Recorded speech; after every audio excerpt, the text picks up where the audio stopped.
Olha, nós estamos aqui já ao lado de Lídia Brito. Boa tarde, Lídia, seja bem-vinda. Boa tarde, Joelson, Elivaldo e a todos que nos acompanham. Elivaldo Barbosa, ótima tarde para você, Elivaldo. É isso, Joelson, Lídia, e boa tarde a você que segue a nossa companhia. Eu, Lídia e Elivaldo vamos conversar a partir de agora com o senador eleito Wellington Dias, do Partido dos Trabalhadores. Ele já está aqui conosco para participar de uma entrevista, falar a respeito da própria disputa que enfrentou e, claro, do segundo turno das eleições para presidente da República. Senador eleito Wellington Dias, boa tarde, seja bem-vindo. Poxa, boa tarde, é um prazer muito grande. Bom, senador, vamos começar a falar um pouco sobre a eleição do senhor, né? O senhor agora, pela primeira vez, está vindo aqui ao vivo na TV Cidade Verde, falando a respeito desse processo eleitoral. Foi um processo eleitoral que foi marcado por uma disputa muito forte, muito intensa, mas que na hora do placar dos votos acabou se resolvendo em primeiro turno. Algo surpreendeu o senhor nesse processo, nessa votação, desses percentuais atingidos pelo PT? Bom, primeiro, quero aqui saudando você aqui, todos que estão aqui, e toda a equipe da Cidade Verde, todo o povo. Como é a primeira vez, primeiro agradecer a Deus, agradecer ao povo, aos eleitores, eleitoras que participaram desse processo democrático do primeiro turno. De modo especial os que confiaram a mim, ao Rafael, ao Lula também, que confiaram o seu voto também a nossos eleitos e não eleitos para estadual, para federal. E gratidão a cada um, em cada município, todas as lideranças, tanto os que são gestores, os que são da política também, os que são da área social, dos empreendedores, líderes religiosos, os que fizeram orações, né? Eu creio muito na força da oração, como sempre digo, e gratidão porque foi uma vitória extraordinária, né? Assim, saudar inclusive os que não lograram êxito, os que concorreram com a gente, como eu sempre digo, e é melhor dizer agora, passado o período da nossa eleição, ainda tem o segundo turno para presidente, a eleição você tem adversário, não tem inimigo. O que me preocupa muito é o caminho que a política brasileira está tomando. Muitas vezes vai para uma linha de ódio, como se fosse um inimigo, como se fosse para destruir o outro, a outra, como se fosse para passar a rasteira, como se diz no popular. E isso é ruim. Não é? Eu acho que nada melhor do que seguir a regra, fazer com que a gente tenha um pleito democrático e que vença o melhor. Como liderança, o senhor tem tido dificuldade de convencer a militância disso? Me parece que é uma coisa que extrapola até a palavra do líder. É algo que, com certeza, é como uma ferida.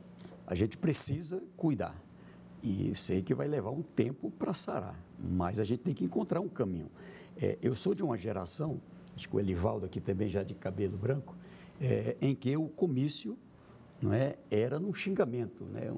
Eu cheguei ali em 2002, candidato a governador, surpreender alguns líderes que eu dizia, olha, vou subir ali com vocês, se alguém xingar o outro, a outra, enfim, eu desço.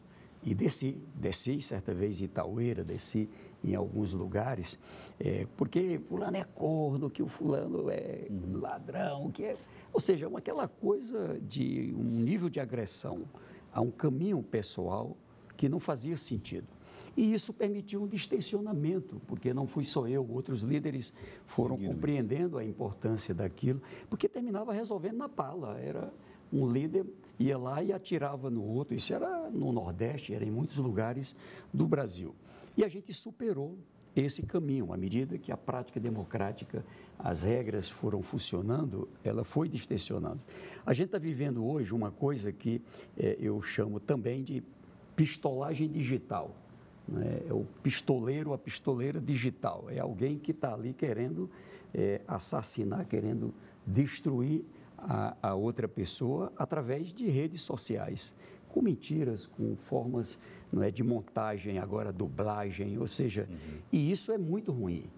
Eu sou ainda de uma geração, eu acho que todos nós, os que estão também nos acompanhando, em que o nosso pai, a nossa mãe, nossos avós abominam a mentira. Quando via um menino ali mentindo, chamava, botava de castigo muitas vezes, botava ali para pedir desculpa, botava ali para fazer o reconhecimento e aquilo criava uma educação. Era assim também também todo o cuidado na escola do professor, da professora, por isso o respeito era como assim um segundo pai, uma segunda mãe ali, a direção da escola, isso moldando um comportamento.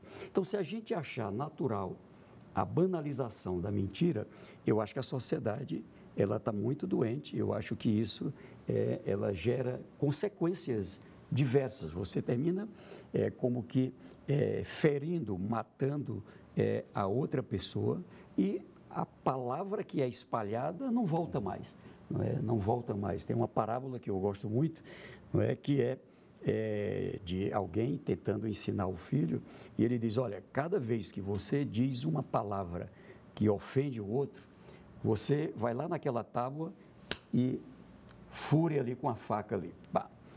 Aí um dia ele vai lá e está lá, a tábua toda pinada, como se diz. Disse, imagine se fosse um corpo, tá certo? Senador. Então não tinha mais jeito, então a palavra ela voa como o vento. Então eu digo isso para dizer que tenho buscado ao longo da minha vida a gente construir um processo em que é uma disputa, não é o fim do mundo, não é uma questão de vida ou morte. Segundo, vence o melhor, e quem escolhe é o povo, não é inimigo, é adversário, e que a gente possa ter uma linha limítrofe, e isso tem que valer para todas as pessoas. Eu quero no Senado Federal estar tratando sobre isso. Alguns países adotaram algumas medidas mais rígidas, criaram um observatório para poder não ferir a regra da liberdade de imprensa, mas aquilo que era classificada como crime ser trabalhado imediatamente, no automático, não é, como um crime. E a partir dali, se você vê o que aconteceu com a França, não é, que levou aqueles movimentos com incêndios, etc. Aqui mesmo no Brasil, nos Estados Unidos, em alguns lugares, e esses países que regulamentaram conseguiram reduzir esses impactos. Então, acho que o Brasil também precisa olhar da boa experiência, dos bons resultados de outros países e quero, se Deus quiser, me somar com outros líderes no Senado, na Câmara, para dialogar e a gente encontrar um caminho. Agora, senador, além dessa questão das fake news, nessas primeiras semanas do segundo turno, a gente tem acompanhado também uma batalha por apoios, né? Bolsonaro coloca que tem apoios importantes, como o governador do Rio de Janeiro, o Zema em Minas Gerais, Lula tem a força maior aqui no Nordeste e no Norte. Como é que vocês entendem que esses apoios, de fato, poderiam contribuir para esse resultado do segundo turno? A busca de apoio é própria da democracia, não é? Você tem a realidade de cada estado e ela teve uma disputa ali no Rio, no nível local, em Minas Gerais, em São Paulo. Agora, é uma eleição que em alguns lugares tem segundo turno, não é o caso do Rio, não é o caso de Minas Gerais, mas por exemplo, de São Paulo, da Bahia, do Rio Grande do Sul, estou citando aqui alguns estados maiores, mas também aqui no Nordeste, na Paraíba, em Alagoas. Agora, esse caso que na minha visão foi uma violência,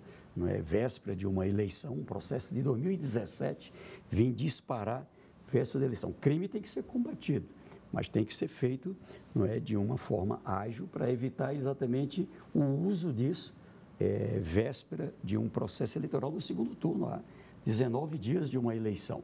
Então, voltando aqui, o que a gente procurou fazer?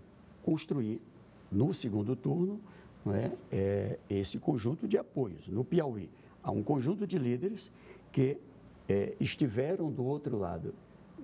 Agora, neste primeiro turno, a gente está dialogando. Há espaço para que a gente esteja junto. Tem um governador eleito, é o governador Rafael. Há uma compreensão, claro, de novo tem que ser respeitada a vontade do povo, mas há uma compreensão pelo que aconteceu quando eu mesmo fui governador e Lula presidente, pela relação não apenas pessoal entre Lula, Rafael, não só por ser de um mesmo partido, mas por um tratamento, um carinho diferenciado que Lula sempre dispensou ao Piauí. Então, há uma compreensão, não é? E muitos, não é, em nome de um interesse maior, de ter ali o povo, não é, do seu município melhor atendido, contemplado, sabendo o estilo do Lula, de não ser esse da perseguição, ser de trabalhar de forma republicana. Então, da mesma forma, aqui, o apoio, por exemplo, do doutor Pessoa, para citar um exemplo, ele declarou no primeiro turno o apoio ao Jair Bolsonaro, o atual presidente, e agora tomou uma decisão de apoiar e votar no Lula, exatamente com esse argumento. Ele compreende que com a eleição do Rafael, com o elo que ele tem com o senador Marcelo, com vários líderes que estão com ele, isso permite uma condição de ganho para a capital do Piauí. E, veja, o que eu quero dizer, que isso também a gente faz em cada estado. Eu mesmo participei em São Paulo de um encontro com líderes das 27 unidades da federação, governadores eleitos ou no segundo turno, ou que ainda estão em mandato, como a governadora Regina, a governadora Isolda do Ceará, senadores, senadoras, líderes de variados partidos, alguns líderes que fizeram a campanha do outro lado e estavam ali manifestando apoio, o senador Confúcio, vários outros, e compreendendo o momento.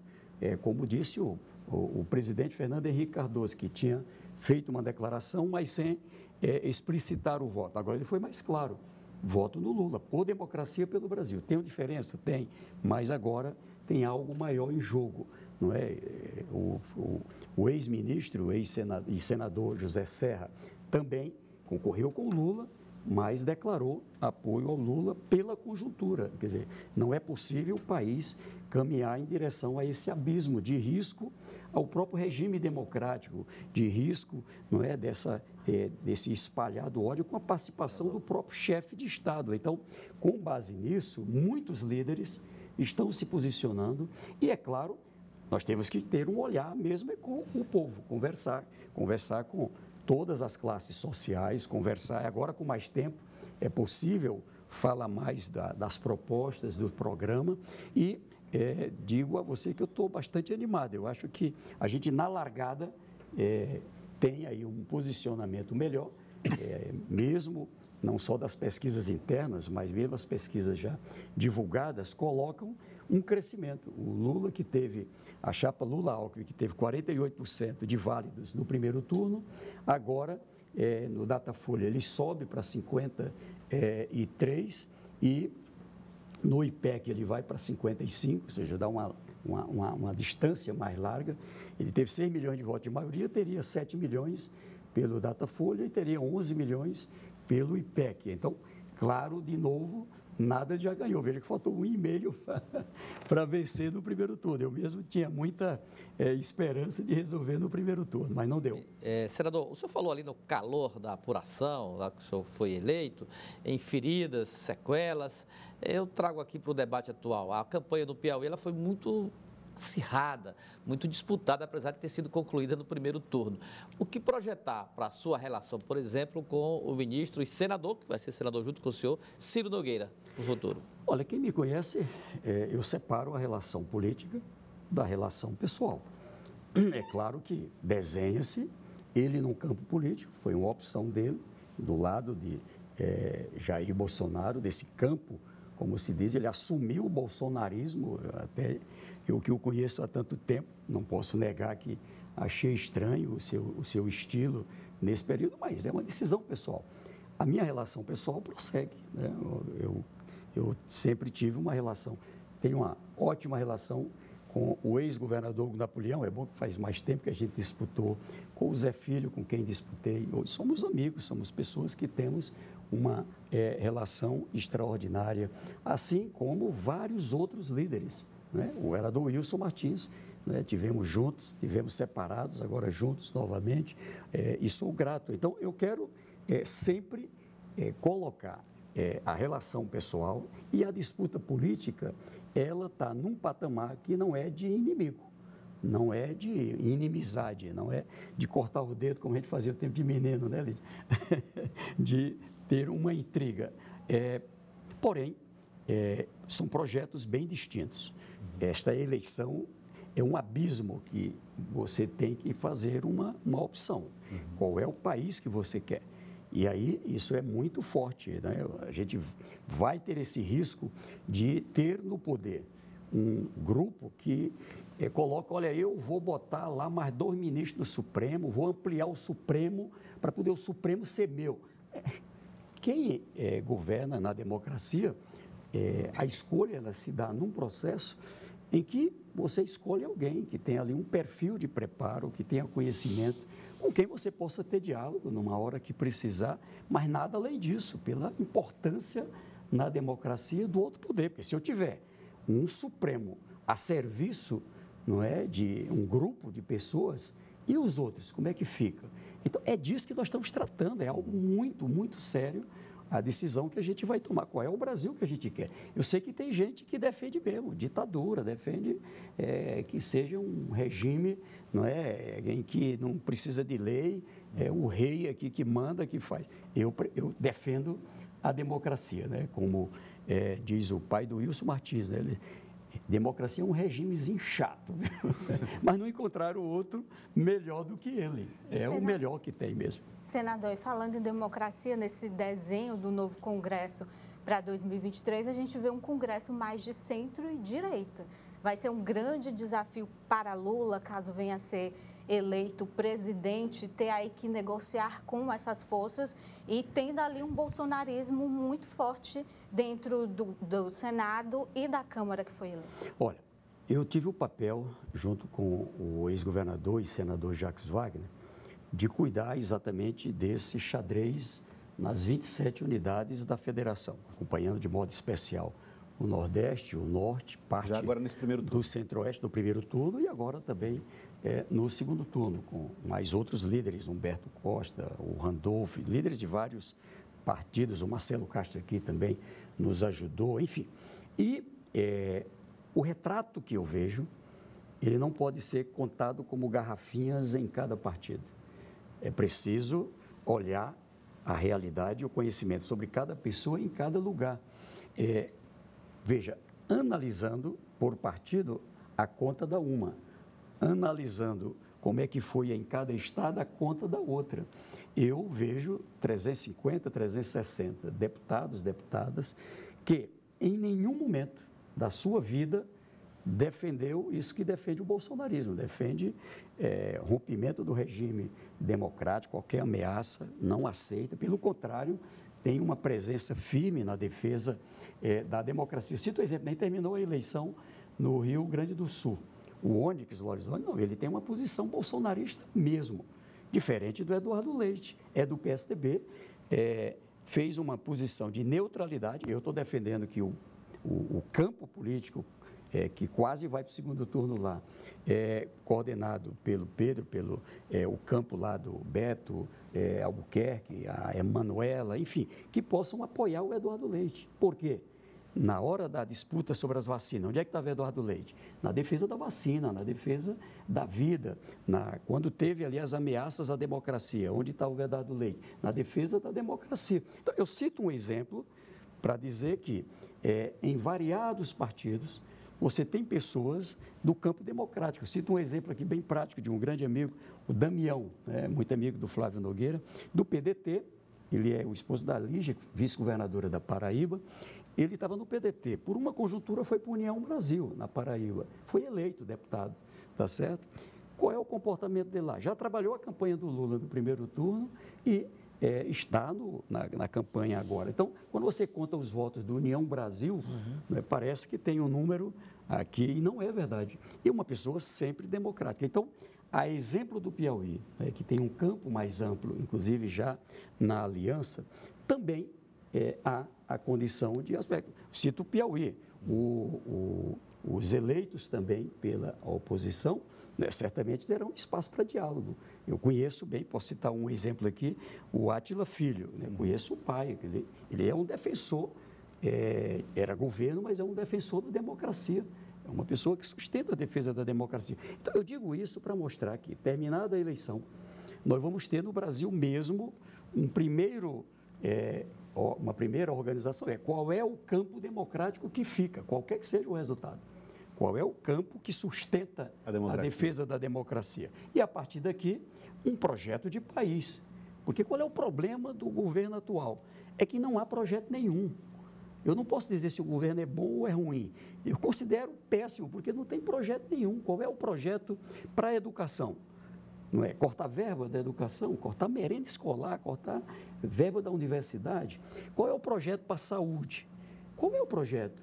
É cortar de novo aqui, daqui. Ou seja, você até tem dinheiro para a saúde, para custeio, mas cortando dinheiro do câncer, da oncologia. Olha a situação que está o Hospital São Marcos. Olha a situação que se encontra, não é? As vacinação, nós paralisamos vacinação, voltando doenças que o Brasil já tinha vencido. Então, é isso aqui. A gente quer que o país vá para esse caminho, um conjunto de obras paralisadas. Não é? Paralisa obras, começa outras que também andando a passo de tartaruga. Não há um projeto de segurança. O projeto de segurança é esse, de liberar arma para qualquer um, liberar munição, 5.000 munição por pessoas, não é? Armas de peso, regularizando, inclusive, a arma do crime organizado, hoje colocando em risco os próprios agentes da segurança, Polícia Civil, Militar, Federal, Marinha, Aeronáutica. Eles dizem, né, o quanto aumentou o risco até para a atividade. Então, o que eu digo é qual é o projeto de país que a gente defende. E acho que tanto na Câmara e no Senado, uma conta que eu fiz agora no primeiro levantamento, são cerca de 360 na Câmara, que tem espaço para diálogo, e aproximadamente 46, 48 no Senado, entre os que foram eleitos agora e os que já estão com mandatos até 2026. Senador, falando um pouco do PT no Piauí, certamente o senhor já deve ter pensado como liderança ou já deve ter conversado com pessoas sobre a importância do PT formar novos nomes, novas lideranças jovens. O senhor acredita que com a ascensão de Rafael Fonteles à condição de governador do Estado, esse é um problema já que tranquiliza o senhor? Lideranças novas do PT estão sendo construídas? O que eu posso dizer é que eu sou de uma geração, a geração que fundou o Partido dos Trabalhadores, parte de uma geração mais ampla, né, que participou dos entendimentos para a abertura democrática. Né? Eu acho que pouca gente sabe, eu era ali do movimento sindical, não é, dos bancários, da Caixa Econômica, estudante na universidade, ainda na época do Manuel Domingo, Osmar Júnior, enfim, Antônio José Medeiros, um conjunto de líderes lá que eu conheci, boa parte desses líderes. Depois me encontro com a Regina Souza, Olavo Rebelo, vários líderes no movimento bancário, a própria Regina, e ali, naquela fase, para você ter uma ideia, tinha censura para uma entrevista como essa aqui, tinha que ser gravada antes, para ver o que corta, para depois o que a Lídia disse, o que o Elivaldo disse, o que vai para o ar, o que não vai. Era assim o Brasil. É por isso que eu não quero isso, eu quero democracia mesmo. E a democracia com a responsabilidade. Cada um, o meu limite vai até onde começa o seu, o meu direito vai até onde começa o seu. E nessa abertura, a gente tem aí uma geração que trouxe esse projeto até aqui. Um projeto que não é mais só do Partido dos Trabalhadores, é de um conjunto de líderes e do povo, que abraça. Ao mesmo tempo, a necessidade de renovação. Então, de verdade, a eleição de Rafael Fonteles é, sim, uma nova geração, mais atualizada em relação a esse novo Piauí, a esse novo momento do Brasil e do mundo. Acho que isso vai ser muito bom. E junto com ele vem um conjunto de outros líderes, não apenas do Partido dos Trabalhadores, mas são jovens, não é, homens e mulheres que, tanto na Assembleia Legislativa como na Câmara Federal, trazem uma experiência de vida mais ligada a esse momento atual. Não é? A minha filha, né, ela me ajuda muito nessa área das redes sociais, né? Que, inclusive, uma das coisas que, confesso, eu menosprezei, num dado momento, para lembrar, na campanha de 2018, eu pedi voto, era candidato ao Senado do meu lado, para o senador Marcelo, para o senador Ciro, o número 111, né, do senador Ciro. E agora fizeram uma truncagem, uma montagem em que, numa gravação, ou em várias gravações que eu fiz, pedindo voto, vote Lula 13, vote Rafael 13, vote Wellington Dias 111, aí usa a minha mesma voz, a minha imagem, a minha voz. Eu fiz ali uma gravação, não levei em conta isso e vejo que isso pesou, tá certo? Então, estou falando que tem um mundo novo, não é, de gerente de mídia, de tecnologias avançadas e uma economia nova, muitas coisas do passado. Eu estava hoje com um amigo, o Marcos Leão, ele está no Canadá. Ele contando, o Canadá quase não tem mais banco, eu sou bancário, né? Me assusta assim, ver que não tem mais. Desaparecendo. Mas quando eu olho a quantidade de bancário que tinha no Piauí para a quantidade que tem hoje, a gente vê essa transformação. Então, várias profissões estão sendo alteradas, várias áreas estão sendo alteradas. Então, o Rafael representa, com um conjunto de outros líderes jovens desse campo e de outros, a própria oposição também. Isso vai se reproduzir no governo, na composição do governo, essa ideia, senador? Bom, aí é com o Rafael. Adiante para a gente aí algumas áreas. E toda vez, né, quando terminava, eu brincava muito assim, poxa, a eleição é bom, agora na hora de montar um governo é um trabalho.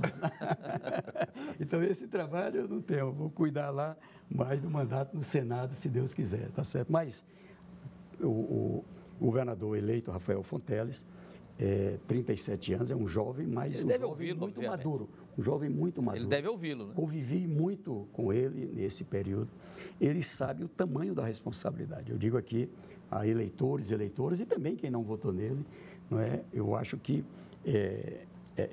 eu era o coordenador da campanha, né? Mas é um ganho muito importante para o Piauí. A gente vai ver que o fato da gente ter alguém com toda essa formação, todo esse preparo, todo esse conhecimento sobre o Estado, atualizado e integrado com o Brasil e com o mundo, eu acho que vai colocar o Piauí num novo ciclo de desenvolvimento acelerado, integrado com o Nordeste, com o Brasil e com o mundo. Então, isso eu acho que vai ser muito positivo. O senhor falou... E eu quero estar no Senado ajudando, com certeza, lá. Espero que ao lado de Lula, presidente, por isso sempre estou aqui na defesa, não é, da importância dessa integração. Eu sei que a separação que a gente teve agora, nesse período do bolsonarismo, foi ruim para o Piauí. Foi ruim. A gente, muitas vezes, tem que ir na justiça para liberar um dinheiro para o Piauí, um parlamentar tem que ir à justiça para liberar uma emenda de uns tratores, umas coisas para a agricultura familiar. Quer dizer, essa coisa atrasada é que eu acho que foi vencida, né? Na verdade, quando termina a eleição, parece que tudo foi fácil, mas foi um conjunto de coisas compreendida pela população que venceu. Vencemos a mentira, vencemos o ódio, vencemos o atraso, essa coisa da perseguição, essa coisa de um governo só para alguns. É um governo para todos, para todos. O Rafael vai ser governador e eu serei senador. O nosso time tem essa imagem positiva de trabalhar de forma republicana. Vamos trabalhar os 224 municípios, amamos o nosso Estado e vamos retribuir essa confiança com muito, muito trabalho. Pode acreditar. O senhor disse que quer ajudar no Senado, mas não seria melhor para o Piauí ajudar como ministro? Eu fui eleito senador. Estou animado. Como eu brincava na campanha, pode vir quente que eu estou fervendo de vontade de trabalhar no Senado. Mas aí a Lídia tem razão. Todas as notícias que aparecem aí dão o senhor como ministro de Lula. Ela tem toda a razão de abordar esse assunto. O que eu posso dizer para você? Primeiro, eu convivo com o Lula de modo muito frequente, mas diretamente na campanha, toda semana, inclusive isso também, de certa forma, deve ter dado algum prejuízo, não sei se foi compreendido ou não pela população, porque praticamente todo domingo e segunda eu ia para uma reunião preparatória, normalmente em São Paulo, na segunda em São Paulo também, da coordenação da campanha e de vez em quando uma missão, tem que ir lá no Tocantins, precisa ir lá resolver isso em Brasília, ou seja, as missões que a mim foram dadas nesse período. Eu tinha que coordenar minha própria campanha, ajudar aqui na campanha do Rafael e do time do Povo e ajudar na coordenação no Piauí e no Brasil da campanha de Lula Alckmin para a presidência. Então, ali, talvez por eu ter tratado de praticamente todos os temas, eu fiz reunião com o sistema bancário, financeiro, com os empresários, fiz reunião com as universidades, fiz reunião com o setor de saúde, de educação. Agora mesmo participamos da reunião com o setor de turismo, tá certo? Então, veja, e aí vai ser ministro disso, daquilo. O Lula nunca tratou com nenhum membro da coordenação e não tem um conhecimento com nenhum outro sobre composição de governo. E por uma coisa simples, que ele diz a vida inteira, Lula já não é um estranho, ele foi eleito presidente em 2002, foi eleito reeleito em 2006, ele já foi 2 vezes presidente do Brasil, o Alckmin, 16 anos governador. Então, são 2 pessoas que têm também de qualidade muito experiente. O Brasil precisa muito disso aqui. E aí, veja, nesse diálogo, ele sempre diz o seguinte, primeiro o resultado da eleição, precisa respeitar o povo. Qual é o resultado da eleição? Terminou a eleição, vencemos, foi proclamado o resultado, aí é a hora que ele monta a equipe de transição e nela já começa a definir alguns membros da sua equipe. Então, o que eu quero aqui colocar para você é que é fake qualquer... é fake, não é verdade, qualquer... informação do senhor na esplanada dos ministérios, não é verdade. Quem me conhece sabe, eu estou muito animado mesmo para ajudar o Piauí e o Brasil no Senado. Nunca fui de fugir de missão, não é? Graças a Deus, quando eu acho que tudo há um propósito de Deus, né? Então, quando vem alguma missão, eu fico, meu Deus, é isso mesmo, não é? Então, mas o mesmo Deus que me dá aí as vitórias na missão, também me dá o caminho para cuidar com zelo, com carinho, para retribuir e honrar, não é, cada missão. Eu queria só lhe dizer, eu tenho compreensão da situação do Brasil. O Brasil é como um paciente que está na UTI, né? Está lá na UTI. Então, a gente precisa do que há de melhor, do máximo de conhecimento, de esforço, enfim, para a gente sarar. Inclusive, essa parte do sentimento, das relações, nas famílias, nos municípios, no Estado, setor público, setor privado. A gente não pode ficar constrangido, não é, de ter as suas posições, de ficar meio que com medo de dizer se eu sou do lado A ou do lado B, como é que vai reagir o outro. Veja que esse ambiente a gente precisa superar. Eu vivi ele lá no período da ditadura militar e não quero que ele seja novamente a pauta da geração dos meus filhos, dos meus netos e netas. Eu quero algo melhor para o Brasil. E acho, de verdade, que Lula e Geraldo Alckmin, por toda a história dos dois, são os mais preparados para fazer uma reconstrução de tudo isso no Brasil. E acho que vai ser melhor ainda para o Piauí. Senador eleito Wellington Dias, muito obrigado pela participação no Jornal do Piauí de hoje. Olha, eu que agradeço e... mais uma vez aqui, muito obrigado a cada um, cada uma. A forma que eu tenho de retribuir, pode acreditar, se Deus quiser, com muito trabalho. Fiquem com Deus. Muito obrigado, senador eleito Wellington Dias. Lídia e Elivaldo continuam conosco. Rápido intervalo, voltamos já.